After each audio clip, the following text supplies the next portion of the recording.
is that Greek scholarship has shown down through the years that the word eis simply cannot be defined as a forward-looking, or the word for, be baptized for. Remember one Church of Christ, be baptized for the forgiveness of sins. I said, well, the word for, even in English, does not mean in order to obtain.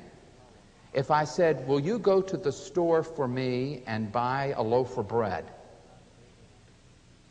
Are you going to obtain me off the shelf? Or are you going on my behalf? You are going for me. The word for does not automatically mean, just in common sense terminology, in order to obtain.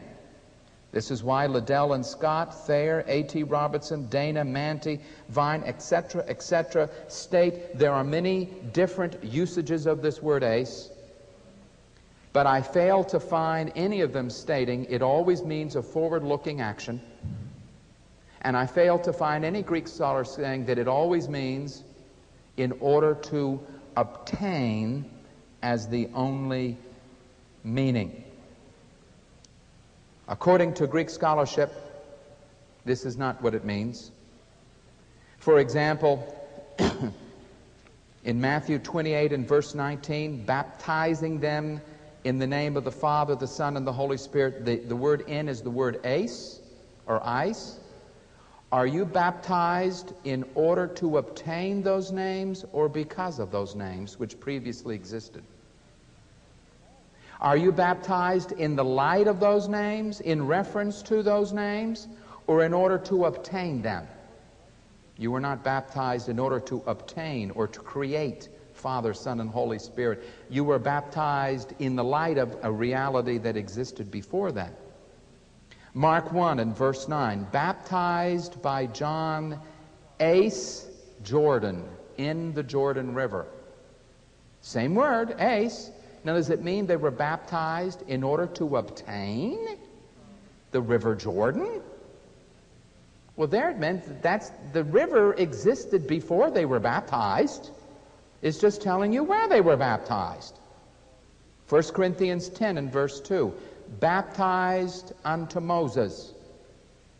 Did they obtain Moses when they were baptized?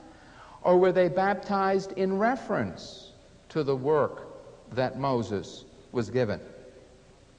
As a matter of fact, as you go through the usage of this word, and this afternoon we will look at other places such as Matthew 3:11, Matthew 12:41, and we look at the statements of Greek scholars, it is clear that we're having a little bit of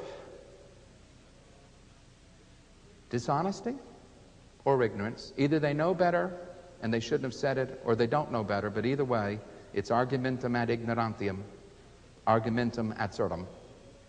Eis cannot and does not always mean a forward-looking action in order to obtain. This simply is not Greek grammar. As long as the various Campbellite groups, and I'm not just picking on the Church of Christ because there's plenty of others, teach that baptism is essential for salvation, they will be viewed as a cult by evangelical Christians. One last observation. In Romans 1 through 5, Paul deals with salvation. Baptism is never mentioned. Baptism is not mentioned until you get to chapter 6, which begins the section on sanctification in the Christian life. Baptism does not belong on the salvation side. Baptism belongs on the Christian life side. Obedience after you're a Christian, not obedience to become a Christian. Thank you for your time, your attentiveness. And this afternoon we will be looking particularly at Acts and other passages because they use Acts 2:38 continually, be it United Pentecostals or Church of Christ, as they seek to bamboozle the public into believing that baptism is unto salvation. Thank you very much.